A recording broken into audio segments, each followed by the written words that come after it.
सरकारी अस्पताल में मुलाजमत करने वाली रुबीना पेशे से एक नर्स थी।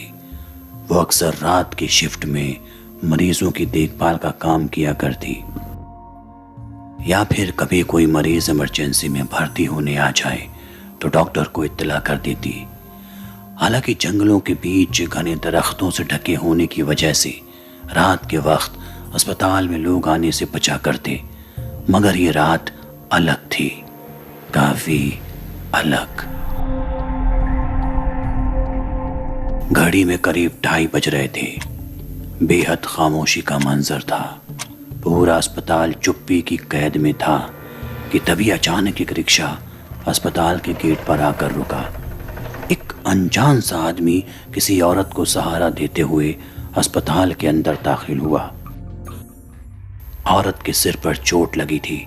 उसका पूरा चेहरा खून से तरबतर था। रुबीना समझ गई ये इमरजेंसी केस है। बिना कागजी कार्रवाई फौरन उसे वार्ड में शिफ्ट कर दिया। मगर रुबीना जैसे ही डॉक्टर को मामले की इत्तला देने गई, वो अनजान शख्स नामालूम कहाँ गायब हो गया।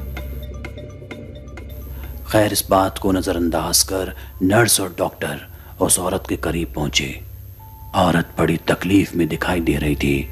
शायद उसका कोई भयानक एक्सीडेंट हुआ था, लेकिन इस बात की तस्दीक आखिर हो तो कैसे। उस औरत का जबड़ा टूट चुका था। हाथों की उंगलियां उल्टी हो गई थी। पैर और हाथों पर जगह जगह कटने के निशान थे और उसकी दाईं आंखों की पलकें नहीं थी। ऊपर वाला ही जानता होगा कि उसके साथ आखिर क्या हुआ।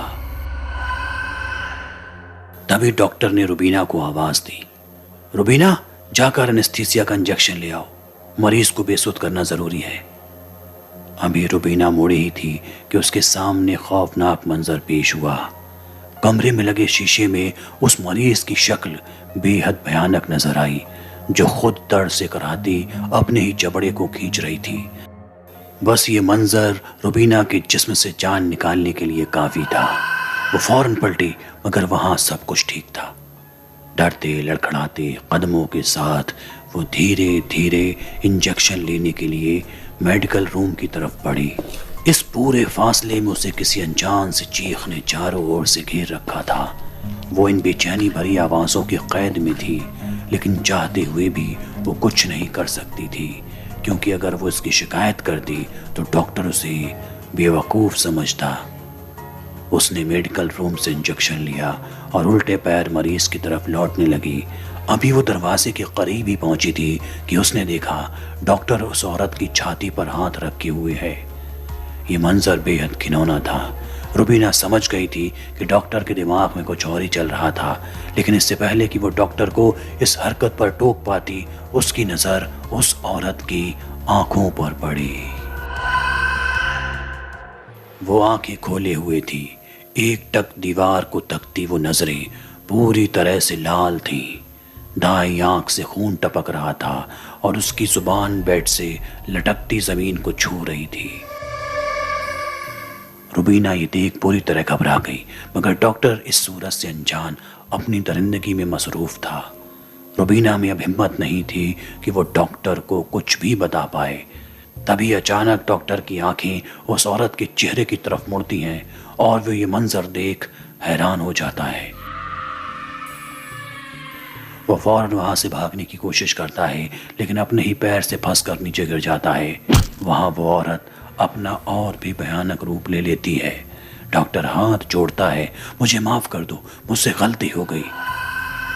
उसके करीब और करीब बढ़ते हुए वो भयानक औरत उससे कहती है, गलती तुझसे अभी नहीं, 6 महीने पहले हुई थी।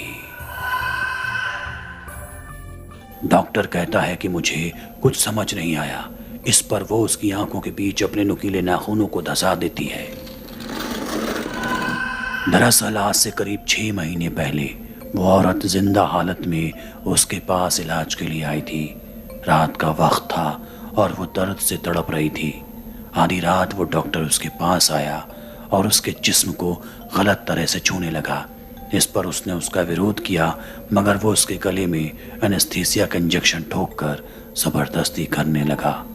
वो औरत बेसुध होने लगी, लेकिन फिर भी जैसे तैसे होश संभाल कर डॉक्टर से दूर भागने की कोशिश करने लगी।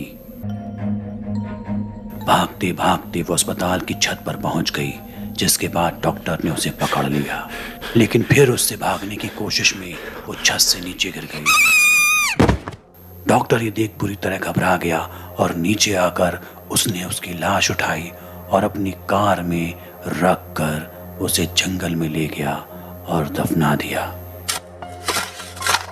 इस पूरे वाक़े को सुनकर अब डॉक्टर भी हैरान था। आखिर इतने महीनों बाद वो फिर कैसे लौट आई?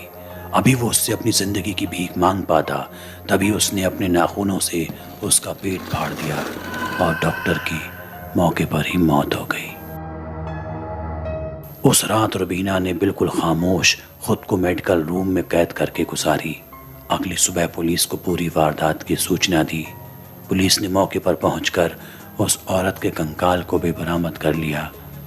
उस रात से रुबीना के मन में ऐसा खौफ पैदा हुआ कि उसके बाद उसने कभी अस्पताल की तरफ मुड़कर नहीं देखा।